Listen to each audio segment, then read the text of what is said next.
नमस्कार, जय हिंद साथियों। मैं हूं विवेक औदिच्य। स्वागत करता हूं आपका आपके अपने YouTube channel Audichya exam preparation पर। फ्रेंड्स, जैसा कि आपने थंबनेल देखा है कि बिना कोचिंग के आएंगे 120 प्लस मार्क्स और समय बहुत ही कम है। इस समय का सदुपयोग किस तरीके से करें, अब इतना समय नहीं बचा कि सारा सिलेबस कवर किया जाए। क्या पढ़ें और कितना पढ़ें, सेलेक्टेड पढ़ें। सेलेक्टेड पढ़ के आपके आएंगे बिना किसी कोचिंग के, आपके आएंगे 120 प्लस मार्क्स। साथियों, इन सभी चीजों को देख करके यदि आपने वीडियो को क्लिक किया है तो वीडियो के साथ अंत तक बने रहिए। मैं बताऊंगा उन टॉपिक को, महत्वपूर्ण बिंदुओं को, उन महत्वपूर्ण टॉपिक्स को जो कि आपके सीटेट एग्जाम में प्रत्येक बार आते हैं और अधिक से अधिक नंबर का वेटेज होता है उन टॉपिक से। तो साथियों, पहला टॉपिक हमारा है एनसीएफ 2005। बार बार पूछा जाता है एनसीएफ 2005, राष्ट्रीय पाठ्यचर्या 2005। इसको आप पढ़ के जाइएगा। एनसीएफ 2005 के 5 मुख्य दर्शक सिद्धांत हैं, साथ ही साथ कुछ परीक्षा उपयोगी सिद्धांत हैं, कुछ परीक्षा की दृष्टि से महत्वपूर्ण बिंदु हैं जिसको मैंने कवर किया है एक वीडियो के अंतर्गत। बहुत जल्दी ये सारी वीडियोस आपको मिलेंगी। तो साथियों, साथ ही साथ अधिगम और अर्जन आपको पढ़ना है। नेक्स्ट टॉपिक आपको पढ़ना है अधिगम और अर्जन, भाषा अधिगम और भाषा अर्जन पढ़ना है। इस एकमात्र टॉपिक से आपको हिंदी विषय हो और संस्कृत विषय हो, इन एक टॉपिक से मात्र आपको 2 या 4 नंबर का इस सिंगल टॉपिक से आपको मिलेगा, भाषा अधिगम और अर्जन। वहीं साथियों, यदि नेक्स्ट टॉपिक की तरफ हम चलते हैं तो नेक्स्ट टॉपिक है हमारा निदानात्मक एवं उपचारात्मक परीक्षण। डायग्नोस्टिक और रिमेडियल टीचिंग जो होती है, जो हमारा इंस्पेक्शन होता है, परीक्षण होता है, यह हमारा मोस्ट इंपॉर्टेंट टॉपिक है। सीडीपी में आपके प्रश्न यहां से बनते हैं, यहां पे हिंदी में प्रश्न बनते हैं, यहां से मैथ में यहां से प्रश्न बनते हैं। तो कुल मिला के यदि हम समराइज करें इस टॉपिक से तो 2 से 4 नंबर का इस सिंगल टॉपिक से आता है। और साथियों, भाषा कौशल, जो 4 हमारे पास भाषा कौशल है, सुनना, बोलना, पढ़ना और लिखना, ये 4 हमारे पास भाषा कौशल है। सुबोपली, ये 4 भाषा कौशल आपकी हिंदी और संस्कृत। हिंदी और संस्कृत में मात्र सिर्फ इतना अंतर है पेडागोजी में, जो संस्कृत भाषा की जो पेडागोजी होती है वो संस्कृत भाषा में लिख के आती है और हिंदी भाषा की पेडागोजी हिंदी भाषा में लिख के आती। सेम टू सेम है। भाषा कौशल उसमें भी पूछा जाएगा और भाषा कौशल संस्कृत में पूछा जाएगा। तो हम काउंट करें, मोटा मोटा काउंट करें तो 2 और 2 नंबर का आपका भाषा कौशल आएगा, 4 नंबर का आपका भाषा कौशल संस्कृत और हिंदी मिलाकर के आएगा। साथ ही साथ साथियों, अधिगम अक्षमता, कुल 8 शब्द आप याद कर लेंगे। ध्यान देने वाली बात है दोस्तों, यदि आपने 8 शब्द याद कर लिए, अलेक्सिया, डिसलेक्सिया, डिस्ग्राफिया, अग्रेफिया, ओसम्बलिया, apraxia, aphasia, dysphagia, dysthymia, dysmorphia, ये 8 शब्द यदि आपने याद कर लिए तो आपके 2 से 3 नंबर कवर हो जाएंगे। श्योर एंड सर्टेन आना ही आना है। प्रत्येक बार एग्जाम में आया है, इस बार भी आने की प्रबल संभावना है। अधिगम अक्षमता। अब बात करते हैं लैंगिक विविधता एवं रूढ़वादिता, जेंडर इनइक्वलिटी। जो लैंगिक विविधता होती है और लैंगिक रूढ़वादिता होती है, यह टॉपिक हमारा आपको हिंदी में भी देखने को मिलेगा और सीडीपी में देखने को मैंने साथियों वह टॉपिक कवर किए हैं, सारा एनालिसिस किया है। 2011 से लेकर के 19 तक का सारा पेपर का एनालिसिस किया, साथ ही साथ विभिन्न प्रैक्टिस सेट का एनालिसिस करके इन टॉपिक्स को आपके लिए लेके आया हूं और इन टॉपिक्स की डेली टू डेली प्रैक्टिस मिलेगी आपको। साथ ही साथ आपको अपलोडेड वीडियोस मिलेंगे और साथियों, हमारे चैनल की प्लेलिस्ट में जाइए, वहां से पढ़िए, सारे टॉपिक आपको हमारे चैनल से मिलेंगे। तो साथियों, अब बात करते हैं बहुभाषिकता। बहुभाषिकता हिंदी विषय हो चाहे संस्कृत विषय हो, प्रत्येक बार बहुभाषिकता से एक प्रश्न बनता है। बहुभाषिकता एक संसाधन के रूप में होती है। मैं बहुत बार उदाहरण बताता हूं। एक बालक यदि बिहार का है, एक बालक यदि उत्तर प्रदेश का, उसकी खुद की कोई एक लोकल लैंग्वेज होगी, वह जब विद्यालय जाएगा तो उसकी जो भाषा होगी, उसकी भाषा एक संसाधन का रूप करेगी। जैसे एक उदाहरण ले लें हम, जैसे कोई बालक है दरवाजा बोलता है गेट को, कोई बालक किवाड़ बोलता है गेट को, तो कहीं ना कहीं एक अध्यापक को 2 पर्याय पर्यायवाची मिल गए। बहुभाषिकता यहाँ पे काम करती है। बहुभाषिकता एक कक्षा के लिए संसाधन का कार्य करती है। अब बात करते हैं संज्ञानात्मक एवं संवेगात्मक विकास। जब हम चर्चा करते हैं संज्ञानात्मक विकास की और संवेगात्मक विकास की, तो ये दोनों टॉपिक हमारे सीडीपी के लिए बहुत बहुत महत्वपूर्ण हो जाते हैं। आप पढ़ के जाइएगा। यदि आप इन टॉपिक्स को पढ़ के नहीं गए तो सीटेट एग्जाम में मत बैठने जाना। कोई फायदा नहीं सीटेट एग्जाम में बैठने का यदि आप इन टॉपिक्स को पढ़ के नहीं गए। यहां से प्रश्न हर बार मेरे भाइयों बहनों बनता है। अब बात करते हैं समावेशी शिक्षा, प्रगतिशील शिक्षा, बाल केंद्रित शिक्षा। समावेशी शिक्षा क्या होती है? एक ऐसी शिक्षा व्यवस्था जहां पर हमको समान पाठ्यक्रम विशिष्ट बालक को ध्यान में न रखते हुए एक सामान्य बालक की श्रेणी में, चाहे अधिगम अक्षम बालक हो, चाहे सृजनात्मक बालक हो, चाहे प्रतिभाशाली बालक, सभी को समान कक्षा में समान पाठ्यक्रम द्वारा दी जाने वाली शिक्षा व्यवस्था समावेशी शिक्षा व्यवस्था कहलाती है। इस तरीके से आपको पढ़ना है। प्रगतिशील शिक्षा व्यवस्था क्या होती है, बाल केंद्रित शिक्षा व्यवस्था क्या है, ये सारे के सारे टॉपिक आप पढ़ के जाइएगा।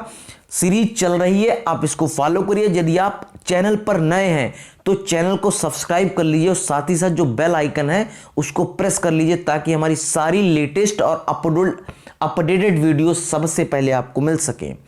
और फ्रेंड्स, यदि हम बात करें सृजनात्मक बालक की, यदि हम बात करें प्रतिभाशाली बालक की, वंचित बालक की, पिछड़ा बालक की, समस्यात्मक बालक की, तो यहां से प्रश्न हमारे गणित की पेडागोजी में बन जाते हैं, यहां से प्रश्न हमारे हिंदी की पेडागोजी में बन जाते हैं और यहां से हमारे सीडीपी की पेडागोजी में बनते हैं। तो यदि हम समराइज करें समावेशी शिक्षा, प्रगतिशील शिक्षा और बाल केंद्रित शिक्षा और विशिष्ट बालक, तो इन 4-5 टॉपिक से हमको 5 से 6 नंबर का देखने को मिल जाता है। और बहुत ही सरल सहज टॉपिक हैं ये जो टॉपिक हैं बहुत सरल और सहज हैं। अब बात करते हैं साथियों, नेक्स्ट टॉपिक की तरफ चलते हैं। जीन पियाजे का संज्ञानात्मक विकास का सिद्धांत आप पढ़ के जाइएगा। इरिक्सन का मनोवैज्ञानिक सिद्धांत आप पढ़ के जाइएगा। साथ ही साथ वाल्टर्स और वंडूरा का सामाजिक अधिगम का सिद्धांत, वाइगोत्स्की का सामाजिक विकास का सिद्धांत, CH हल का सिद्धांत, प्रबलन सबलीकरण का सिद्धांत और लॉरेंस कोहलबर्ग का नैतिकता का सिद्धांत। इतने सिद्धांत यदि आप पढ़ के गए तो आपने मान लो आपने 5 नंबर अपने झोली में रख लिए। और वो कहते हैं ना, बूंद बूंद करके घड़ा भरता है। जैसा मैंने बताया आपको थंबनेल में बताया था कि बिना कोचिंग के आएंगे 120+। तो मैं ये वादा करता हूं यदि आपने हमारी वीडियोस को, अपलोडेड वीडियोस को, लाइव सेशंस को यदि आपने देख लिया तो आपके विदाउट कोचिंग के किसी भी पेड कोर्स की, किसी भी पेड बैच की, किसी भी कोचिंग की आपको आवश्यकता नहीं पड़ेगी। आपके आएंगे 120+ मार्क्स। अब बात करते हैं नेक्स्ट टॉपिक की, चिंतन एवं समस्या समाधान। एक नेक्स्ट टॉपिक है चिंतन और समस्या समाधान। साथ ही साथ चिंतन के कितने सोपान हैं, समस्या समाधान के कितने सोपान हैं, कितने चरण हैं, समस्या समाधान किस किस विधि द्वारा किया जा सकता है और चिंतन चिंतन कितने प्रकार के होते हैं, तार्किक चिंतन, अभिसारी चिंतन, अपसारी चिंतन। तो ये सारे के सारे आपको डीप में पढ़ के जाना है साथियों।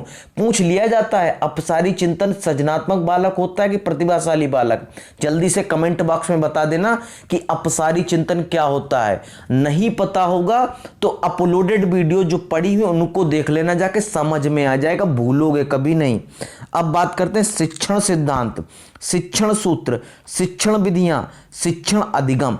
शिक्षण सिद्धांत आपको शिक्षण जो टॉपिक है उससे आपको क्या क्या पढ़ना है, शिक्षण सिद्धांत पढ़ना है, शिक्षण विधियां पढ़नी है, शिक्षण सूत्र पढ़ने हैं और साथ ही साथ आपको अधिगम पढ़ना है। और मापन एवं मूल्यांकन को यदि आप बहुत कम समय बचा है और मापन और मूल्यांकन आप छोड़ना चाहते हैं टॉपिक, तो इतना जरूर पढ़ लेना, सतत और व्यापक मूल्यांकन जरूर पढ़ लेना। सतत मूल्यांकन क्या होता है और व्यापक मूल्यांकन क्या होता है, सतत मूल्यांकन क्या है और व्यापक मूल्यांकन क्या है। साथ ही साथ साथियों आप पढ़ लेना पोर्टफोलियो, ब्लूप्रिंट और साक्षात्कार क्या है। सतत और व्यापक मूल्यांकन, साथ ही साथ पोर्टफोलियो, ब्लूप्रिंट और साक्षात्कार। यहां से प्रश्न बनते हैं पोर्टफोलियो क्या होता है। यहां हर बार पोर्टफोलियो से छोटा सा टॉपिक, बहुत छोटा टॉपिक है पोर्टफोलियो, और प्रत्येक बार 1 नंबर का प्रश्न यहां से आना अनिवार्य होता है। अब बात करते हैं बुद्धि।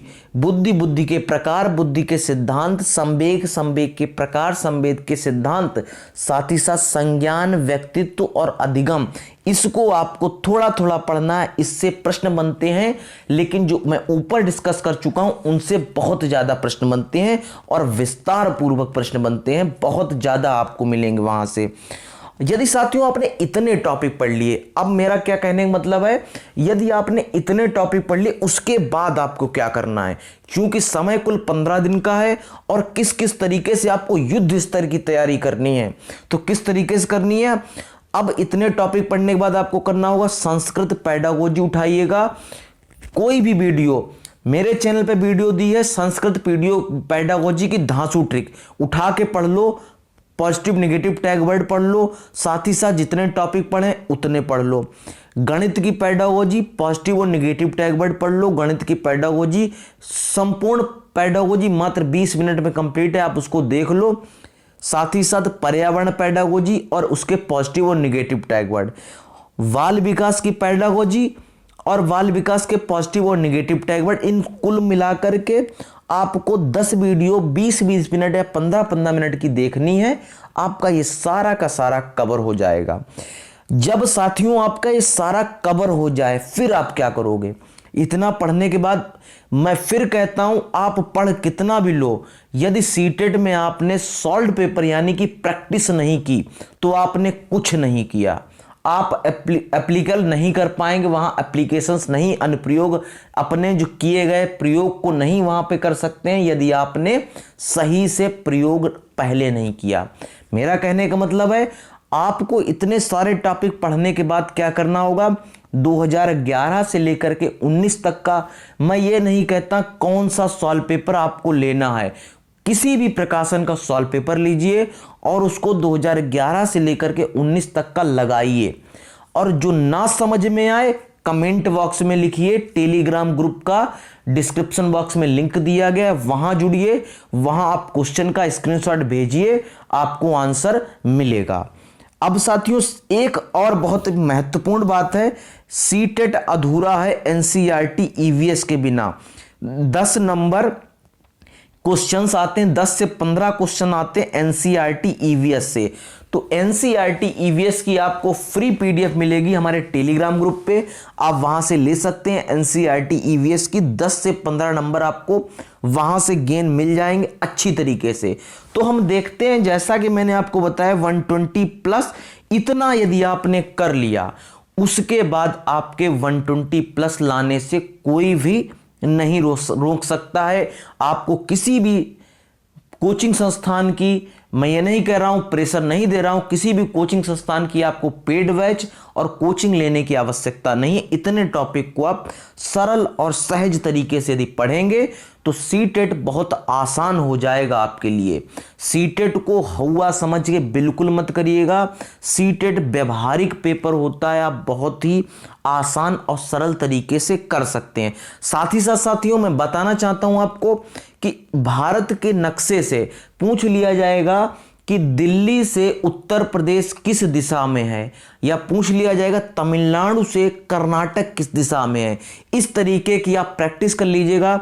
1-2 रुपए का जो भी भारत का नक्शा आएगा उसको लाइएगा घर पे और उसको भर लीजिएगा, 2 बार उसको देखिएगा, सारी चीजें पता चल जाएंगी। जम्मू कश्मीर से उत्तर प्रदेश की किस दिशा में है, इस तरीके से प्रश्न एक बार 1 नंबर का आता है, वो आपको कवर करना है। साथ ही साथ रेलगाड़ी और बस की छूटने का समय, निर्धारित समय पूछा जाता है, इसको आपको पढ़ना। यदि आपने इतना सब कुछ कर लिया 120 प्लस आएंगे। तो साथियों यदि आपको ये वीडियो बेनिफिशियल लगी हो और आपको लगता है ये टॉपिक इस चैनल के द्वारा कवर कराए जा रहे हैं और आगे कराए जाएंगे, तो साथियों यदि आप इस चैनल पर नए हैं तो चैनल को सब्सक्राइब कर लीजिए, साथ ही साथ जो बेल आइकन है उसको प्रेस कर लीजिए ताकि हमारी सारी लाइव सेशंस और अपलोडेड वीडियोस आपको सबसे पहले मिल सके। धन्यवाद। जय हिंद साथियों।